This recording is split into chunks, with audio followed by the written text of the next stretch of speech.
It's not supposed to be this way. You see, when your imagination is swapped for self-doubt, this is what we end up with, friend. We end up with people thinking that they're not qualified when they walk into rooms, knowing good and full well that they're more qualified than the person sitting at the head of the table.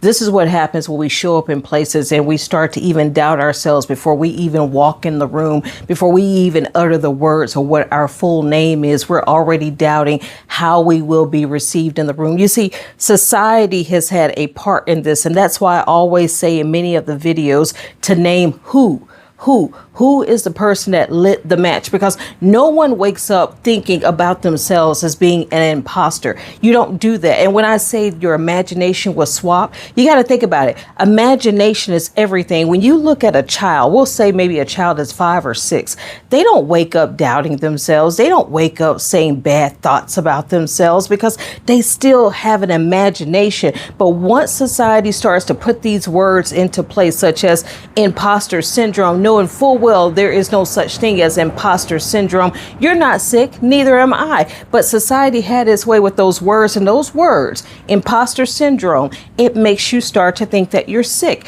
It makes you start to believe that you can't show up fully as who you are. It makes you doubt every qualification that you have despite all the evidence because of that one word syndrome. And then we are afraid to show up just as we are and dominate and own that space that we're in because we are enough, friend. But those words, imposter syndrome, and all the little things that society has put into play, it has robbed us of our imagination, and we have started to buy into that fact that we're sick and something is wrong with us. Friend, there is nothing wrong with you. I challenge you to show up, to dominate and own whatever space you're in, and get rid of that word syndrome. You're not sick. There is nothing wrong with you, but society has had a play in making you think there is something wrong with you. I'm going to link in the description and also in the channel description as well too, the link for the Impostor Phenomenon guide. It is a mini guide. It's free of charge. Friend, go get it. It is yours. It's to help you to start doing some of this shadow work because you didn't get here by yourself, and I'm going to help you walk out of this and keep walking in your purpose.